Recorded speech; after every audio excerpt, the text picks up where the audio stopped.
officially finished our school year, so let's talk about how the school year went for my 7th grader. Welcome to this House of Walls. My name is Ashley, and on this channel I love to share all things homeschooling and books, and today is homeschooling. So like I said, we have officially finished the school year.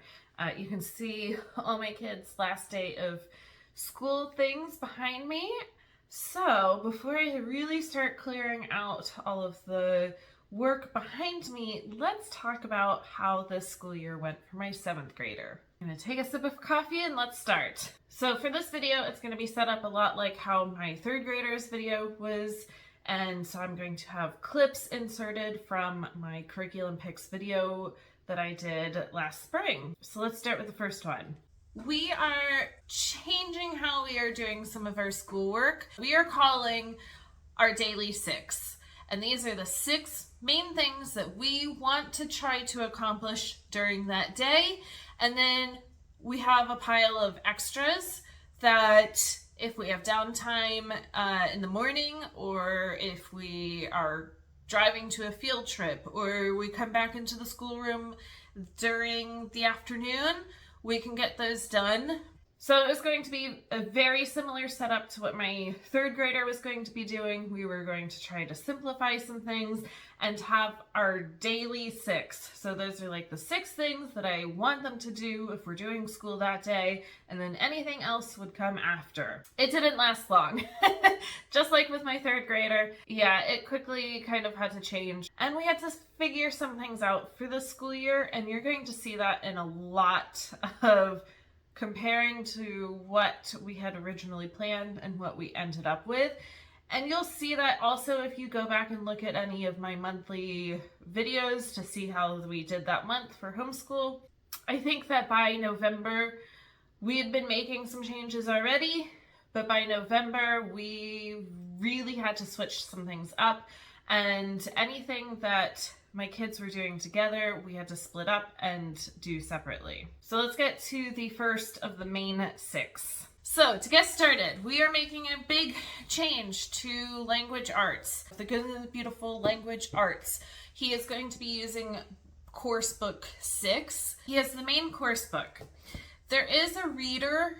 I have already gotten rid of the reader. It has a ton of very religious stories in it, and that's fine. That just doesn't work for our homeschool. I have kept this book that I will encourage him to read, and we will see if he will. I have the answer key, which will be helpful for me. This year he is going to be doing pastels. So I do have this, and then I do have a little composition book for him. There is vocabulary, spelling, and dictation sentences. So I figure he will be able to write those in here. All right, so here we had The Good and the Beautiful level 6. This lasted until we had to really switch things around. I think it was November, end of October, and it wasn't working. He was fighting it. He wasn't picking it up and doing it. It wasn't fitting for his learning style, which we really had to kind of figure out this school year. So pretty quickly, that dropped. So a couple of different things took the place of The Good and the Beautiful. We did Fix-It Grammar, and so that took place of the grammar, and that was okay. We actually didn't finish it. It gets really difficult. And honestly, I don't think it needs to be as difficult, but that's fine if you want to continue. We aren't even going to continue on with the next levels because it gets into more like high school level grammar, and we don't need that. I did get a sentence diagramming book from the Learning Company, and that was a big success.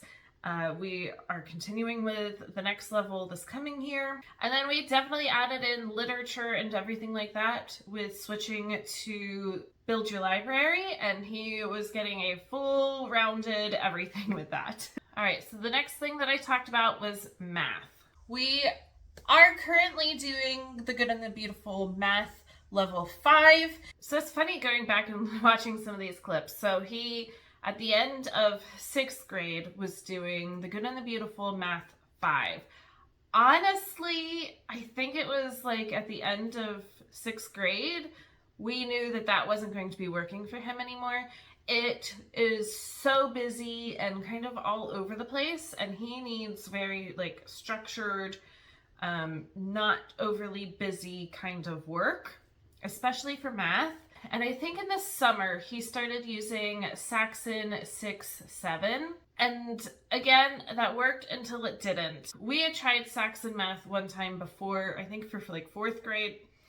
And I think the main issue that I have with it is that it is very spiral. So you have the lesson, you have some problems that go with it, and then a ton of review problems. And that's where it just gets too busy for him. There's really no structure to the review problems, but he's still also trying to understand the lesson, and it just became too much. So we have actually ended the school year with using Life of Fred.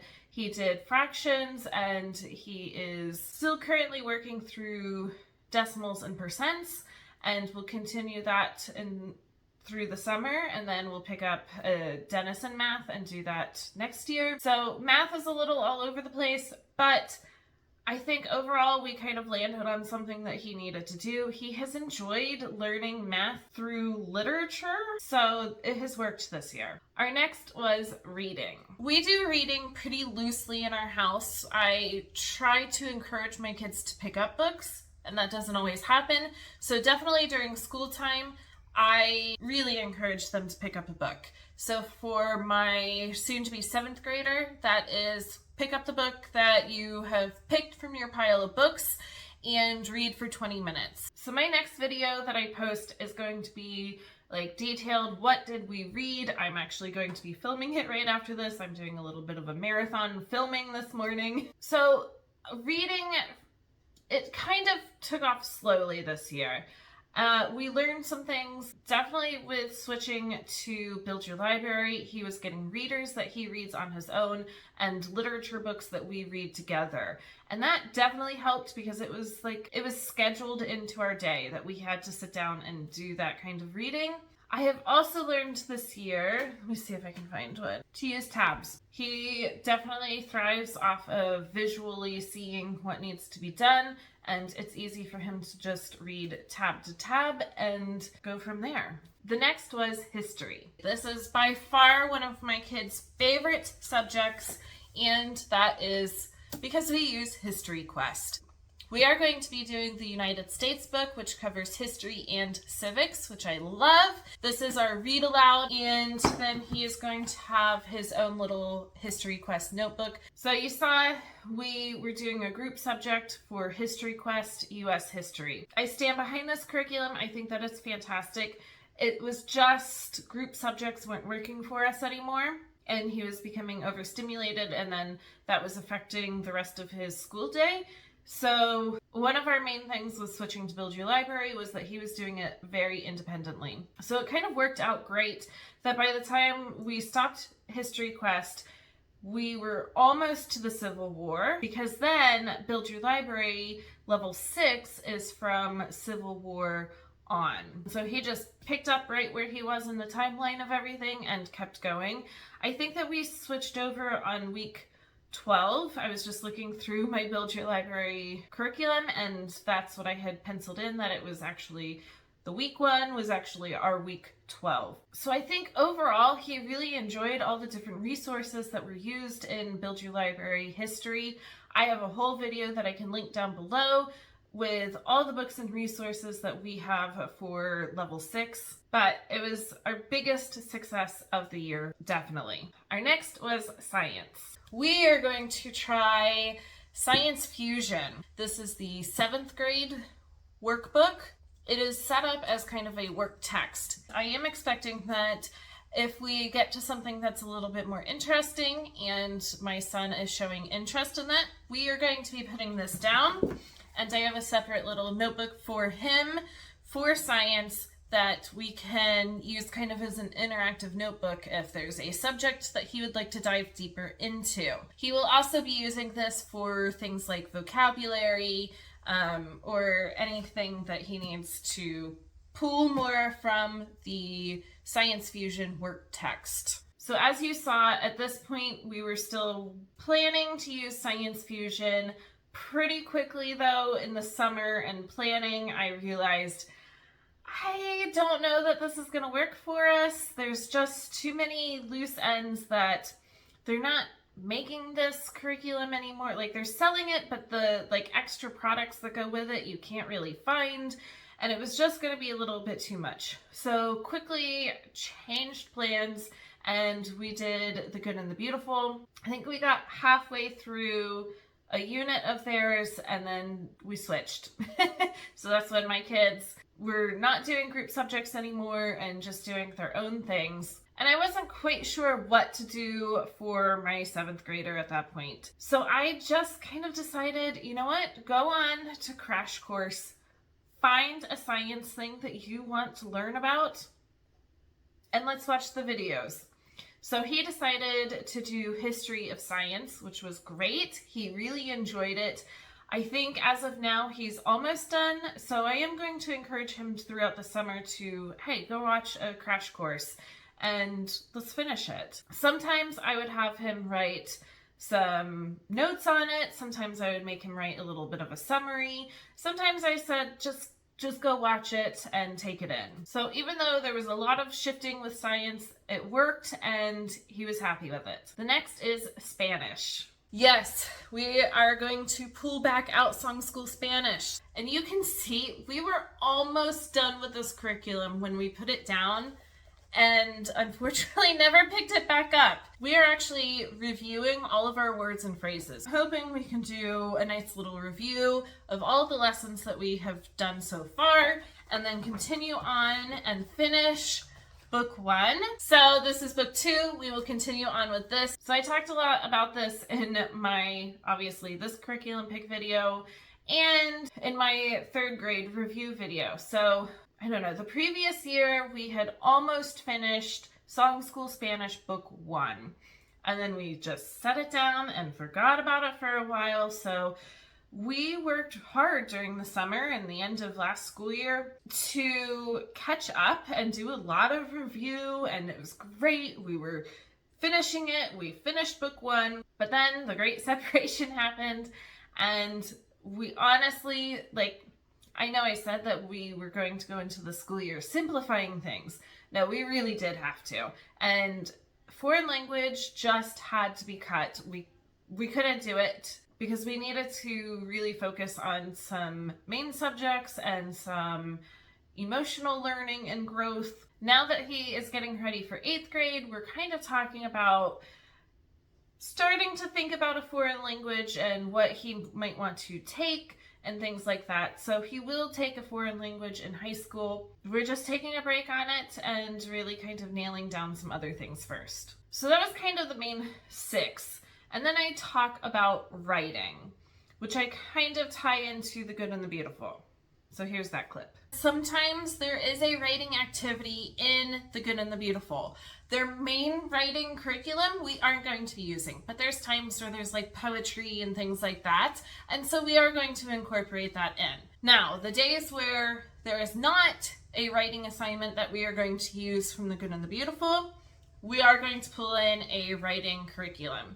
And so he is working through IEW Structure and Style 1B. We will be about halfway through this at the end of our school year, and so he will continue on with this next year, and when he's done, I will get 2B and he will continue with that. I do have Evan Moore Real World Writing. So this, he can do things like journaling, billboard, email message, family tree, blog post, place directions, fundraising letter, video game, and restaurant review. Also has a little creative writing journal. This is from Intentional Homeschooling, and he uses this year, but he won't be done with all of the little journal prompts. And so I'm planning to carry this over into next year, and whenever he finishes it, I'll find something similar and he can use that. So my plan was, when we weren't doing big writing for The Good and the Beautiful, I was going to bring in some extra kind of writing things.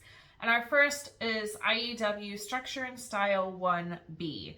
He had been working on it the previous year, and I wanted him to continue. And he did, for the most part. We still didn't finish it this year.